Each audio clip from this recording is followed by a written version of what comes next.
He definitely does. He just needs to calm down. He just needs to relax a little bit. Yeah, because I do know that he is nervous, but as it is his first time in the main event, but we'll see how he does here.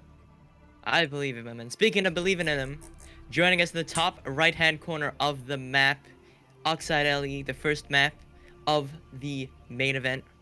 We have the Red Protoss player hailing from Malaysia and playing for Matexa, if that is correct. Mm-hmm. It is Ranger.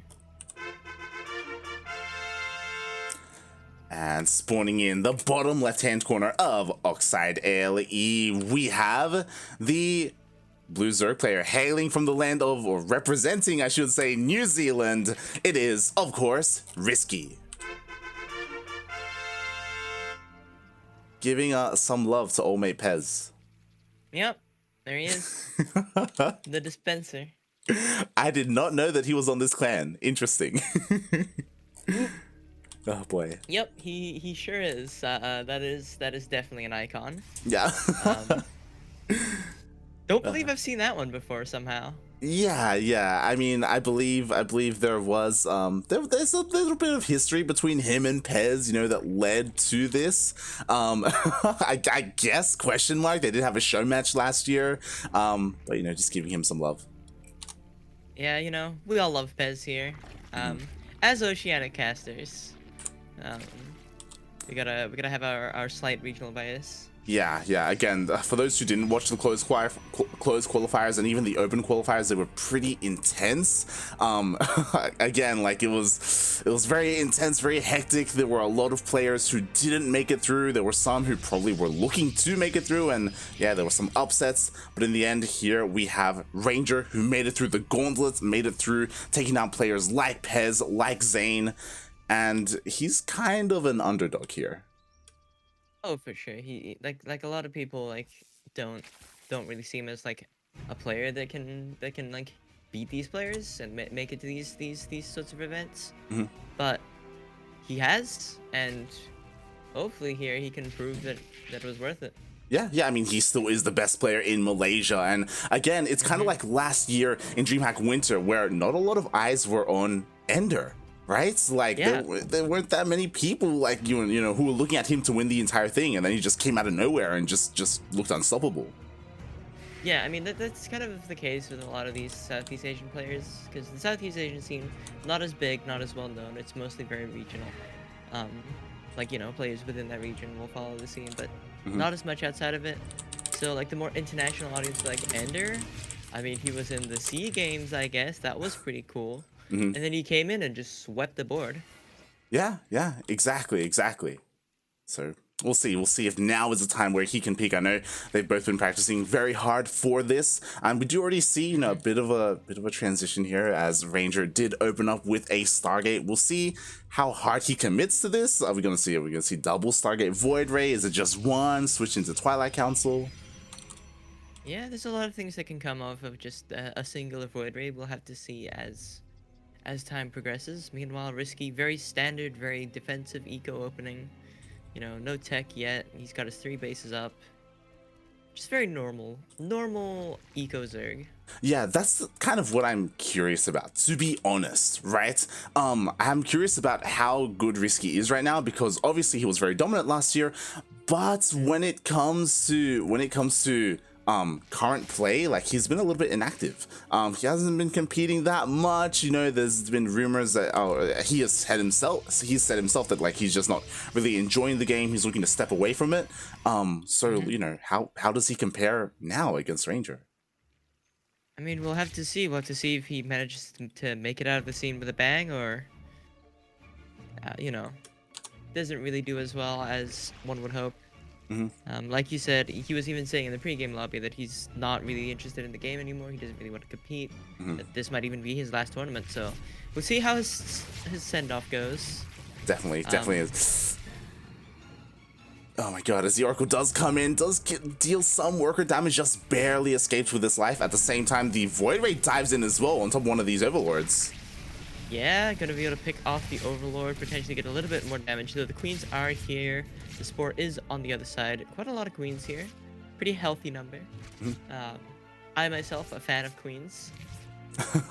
Yeah, I mean, this is ideally what you want, but at the same time, Adepts actually shade across the map and are actually getting more worker kills here. RiSky kind of being pulled apart, like all of his attention was focused on those Sky units in his main and not so much anywhere else. Yeah, no, very good split harass coming in here around the 5-minute mark from Ranger. Able to do quite a lot of drone damage, but RiSky, he doesn't want to deal with Stargate, he wants the game to be over. Yeah, exactly. What's important to note is that RiSky, of course, he did see, or sorry, I should say, Ranger did see the roaches move out, so he should have an inkling of what's coming his way as a massive roach queen force is coming. I mean, he tags the army, he's aware. Does he have enough though? Right now, there's only one shield battery. Alright, he's getting a couple more shield batteries up. He has some sentries that can possibly stall on this choke point against the large amount of lings, as this army is still mostly lings.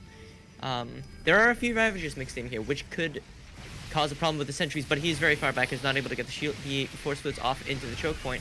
Super battery coming out from the one shield battery there, and a few Zealot warpins coming in here. Able to clean up these lings for the most part, as the other two shield batteries come up, but still an overwhelming force from RiSky. I'm honestly surprised by how long that shield battery stayed alive. Like, it was alive for the entire duration of the overcharge, keeping alive all of these stalkers. Meanwhile, we still have an immortal here, but oh my god, there's still so much Zerg. Yeah, there's still so much, despite how efficiently Ranger has been trading so far. There is an immortal in the play though, and there is a shield battery in the back there. Oh god, there was a shield battery in the back, as it did just get piled never down. mind. Oh god, Biles hit. They do. The boys are pulled, and it looks like, yo, Ranger, there's nothing left here to really hold onto his third base. He does switch over to his natural. I mean, he could try and hold here. Ranger is still ahead in workers. Yeah, he is still ahead, and he has a bit of a defender's advantage. He does have those fast warpins with the Nexus. He has 2 immortals. He just has to hold this choke here, and he can potentially, you know, maybe claw something back, because RiSky looking fairly all in here, even though he's got a base coming out. Yeah. It looks like a... The lair is, he is transitioning into lair tech. I mean, honestly, it looks like Ranger may have given up here. Like, he's got a couple more links to reinforce, but he isn't committing up the ramp. So far, Ranger has held, and again, like, he's ahead in workers. You know, he's got his immortals. He kept every single one of his immortals alive, actually. Yeah, I mean, RiSky was looking really committed there, but he decides eventually at the end of that fight to just switch out of this all-in, and he's been droning it up pretty hard, but potentially here, Ranger might find an opening with being able to defend so well to potentially take a lead here despite being a base down. Definitely. I mean, we'll see. The War Prism does come across the map. He has to be careful not to be piled down as Ranger... Oh, the War Prism already quite low from earlier. A lot of hull damage on there. That's ooh, we got the fast disruptors coming out here from Ranger. Yeah, this is a way to get back into this. Yo, like, obviously this would have been beautiful and amazing to defend as disruptors. They do shut down queen and roach pushes pretty well, but as we see, they weren't ready for that, but they can be ready for the counterattack. I kind of want to see Ranger even invest in like War Prism speed and just go for like disruptor drops or something to deal some damage across the map.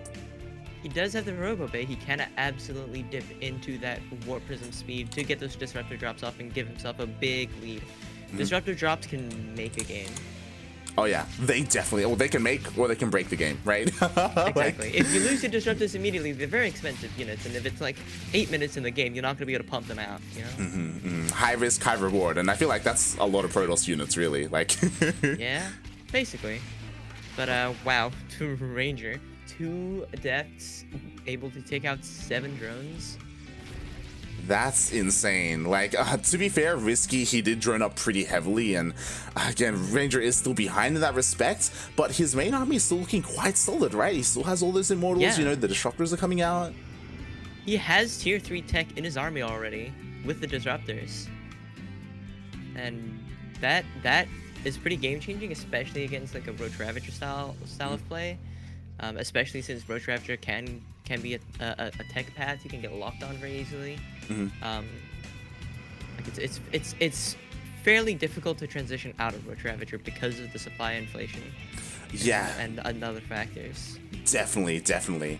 Oh boy, and something else that's going to be a little bit, out of the norm, or something that may catch Ranger off guard, is that we do have a Spire on the way here for RiSky, looking to eventually switch into mutas. And if Ranger is not prepared for this, like, it could just win RiSky the game.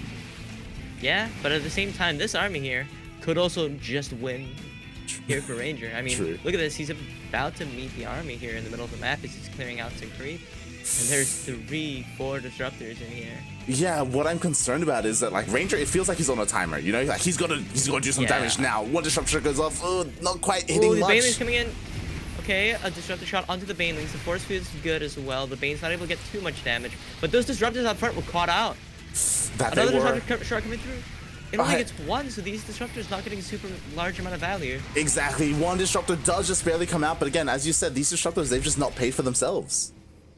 Yeah, not able to get a lot of value, getting caught out in the front as he goes for those shots off.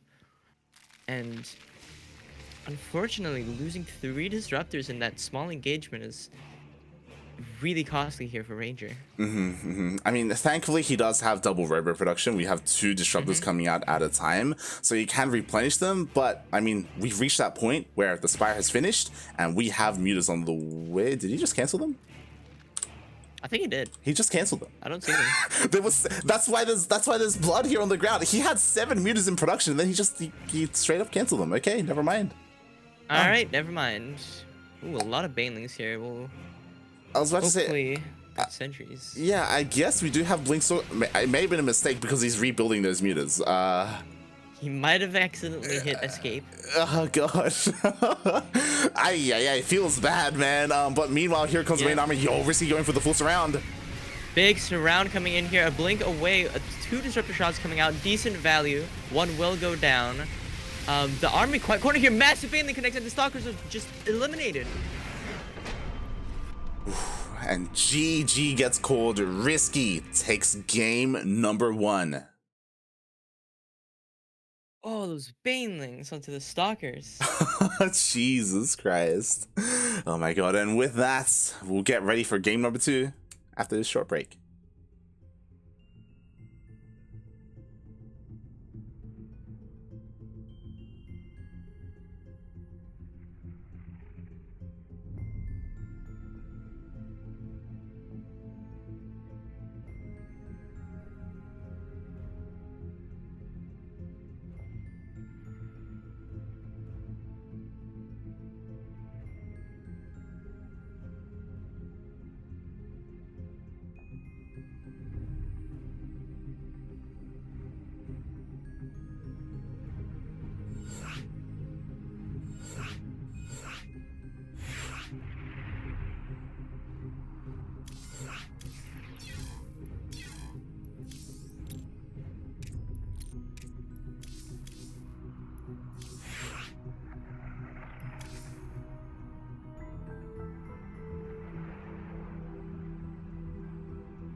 Welcome back, guys, from the break, and we are back with Game 2 of RiSky versus Ranger, the first series of Dreamhack Master Summer. Boy, oh And, boy. yeah, jumping right in here as we load into Lightshade LE, spawning in the bottom right-hand corner of the map. The red Protoss player, hailing from Malaysia, playing for Mate Hexa. It is Ranger. And spawning in the top left-hand corner of Lightshade LE, we have the Blue Zerg player representing the land of New Zealand. It is RiSky.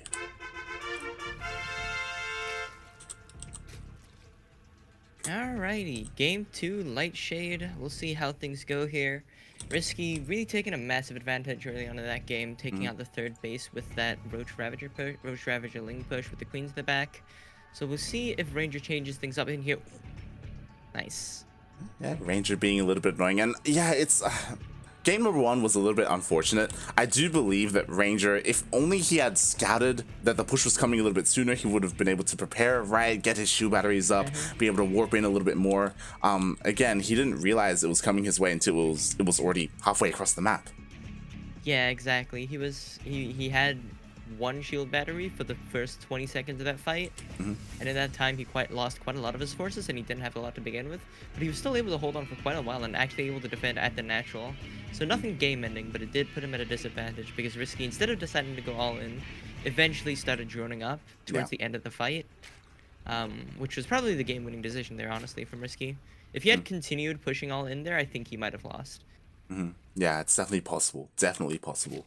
And of course, the other thing being the disruptors, right? Like, there's so much like risk reward with that. Like, you can get such juicy disruptor shots and just change everything. Just change the course of the battle. But we didn't see those. Yeah, unfortunately, the disruptor is not getting the value they needed to. If they had gotten the value, I mean, that would have been an entirely different game. But unfortunately, they got caught out and surrounded very easily. And yeah. Yeah, oh God, was unfortunate there for Ranger, but here we go. We are in game number 2. We'll see how things change here for Ranger and for RiSky as well. Like, I thought that something that was interesting was that RiSky did go for that Roach Queen push, even though Ranger didn't necessarily commit to a Skytoss army, and that's typically what you want to do. Like, if your opponent goes for a double Stargate Voider or something, that's like your response. That's the Roach Queen push, but yeah, this time around, mostly, well, that time he was just like, screw it. I see Stargate unit, I press Roach button. Yeah. Part of me is thinking like maybe that's just what he does. Like it's possible that like he may just go for it regardless of what the Protoss is going to do here. And that also leads us to why Ranger had a bit of an easier time holding and defending, right? Like he had a decent army. Took a while for him to end up losing that third. So I do think that in the end it's going to be on Ranger here on how he switches things up. Already not going for that Void Ray first. Yeah, exactly. He's going with the Oracle first. Not gonna go with that Void Ray. Gonna go with something a little bit less, you know, Void Ray. I don't know. Go with the safer play. Yeah. Bit less Void Ray, a little bit more Oracle. Yeah, it's good. Yeah, just a little bit safer. Mostly to get information and harass. Nothing, you know. Void Rays, they're Void Rays, you know, they're gonna do wacky stuff. Yeah. Just a bit. And RiSky, you have a decent wave of links here again. The purpose of these things are just to deny any third base, essentially, from Ranger. Ranger's still not opting to go for one. RiSky just keeping an eye on it. Yep, nothing, no committal here from either side. The RiSky, ooh, don't get caught out there. Almost catching a couple of rifts. Yeah, at the same time, the Oracles do go across the map. Ooh, but they are sniped. Yeah, the Spore in place, and it does get picked off with the 2 queens here as well. Yeah, not a good start here for Ranger. And he is still going for that Void Ray eventually, and actually committing to double Stargate Void Ray. Yeah, he's gonna be pumping out Void Rays this game, but RiSky's gonna see it. Yeah, this is a bit of an unfortunate scout here for Ranger. Again, it's one of those things where this is why typically you go Void Ray first, because you kill the Overlord and then you make it more difficult for your opponent to scout that this is happening. Yeah, exactly. Like, the Void Ray is just very good at picking off Overlords, and not having been able to do that, the Overlord dives in and it gets the scout off. Yeah, that it does. So we'll see what Ranger's response is going to be, because obviously he knows he got scattered, right? Like he saw the Overlord. So he should be aware that something similar to the previous game is coming his way when it comes to these queens. Yep. I mean, the queens are running up. They're probably gonna start spreading creep in a linear direction instead of outwards. You know, get them across the map a bit faster. Void Ray coming across the map, probably just scouting a little bit, getting a little bit of damage off. Yeah, hopefully Ranger this time able to get the shield batteries down quicker, as we already see the roaches in the production tab. Yeah, I mean, look at the amount of queens, man. Like, we have 7 queens already, bunch of roaches on the way. Something that's crazy to me is that the follow-up for Ranger is a Dark Shrine. Yeah, I mean, this is definitely not something you expect when you see double Stargate, so it could work out for him. Yeah, definitely. Oh my god. I mean, to be fair, that's why it's important that the lair is on the way, right? Because if there's no detection, then these DTs will be able to defend. Yeah, RiSky opting for the lair. A little bit late, but still gonna have one, so he can make those overseers. Yeah, so happy coincidence for RiSky. And we'll see if RiSky keeps droning up, because that's what he has been doing. Like, he hasn't really been building a Roach army. Yeah, he's taking a 4th base. Like, he saw the double Stargate Void Ray, and this game is the game that he just, you know what? Yeah. I'm gonna let you get away with it. I'm just you just play the game. Yeah, we're on Lightshade, by the way. Like Lightshade is one of the shortest rushes this map in the map pool. Like, you know, you can waddle pretty well on this map. Look, he's creep halfway up the map. His queens only have to waddle halfway across the map. So like, the only thing stopping the creep is the bush. I'm shocked. I'm shocked by this decision by RiSky, especially because he scouted this early on. Now we see a wave of roaches. We'll see if he still does commit to some kind of attack here. It is very delayed. And we'll see if these DTs come into play, because now enough time has passed. Like, yo, Ranger, he's fully set up on 3 bases. Yeah, he's sitting very comfy right now. His army supply isn't bad either. He's got a decent Void Ray count. They're battling the queens. Probably not going to win that one, though. But, you know, like, Ranger is very comfy right now. He's in a very good spot. He's already got a 4th coming along as well, around the same, just slightly behind RiSky, which, as a Zerg player, if your Protoss opponent is on similar pace and bases, that's not very good for you. Yeah, I have to wonder if maybe RiSky, like, because he's already up in this series, he's like, yo, all right, let's go. I beat you in, like, with an early rush. Like, let's see if we can tango, like, in the late game or in the mid game. Yeah, and I mean, based on the way Ranger's going, again, he's sitting very comfy to be transitioning into tier 3 tech and to be heading into that late game very easily. Meanwhile, ooh, these Void Rays, they have to be careful. There's still a lot of queens here. At the same time, RiSky is getting ready to push out with his Roach Ravager. What do we have to defend? Not that much. We don't have any disruptors. Yeah, not an insane, like, no disruptors, not an insane amount of units here, but there is a choke point here he can use. Guardian Shield going up. Ooh, eating a few biles, but there is a couple of Archons here, and the Void Rays are able to come back home in time, and this should end things as well as DTs. Yeah, what's like the funniest part about this is these DTs. There's no detection. The DTs are just going ham right now. Like, there's 4 DTs. The game's just sweeping. This fight started with Ranger being down like 50 supply.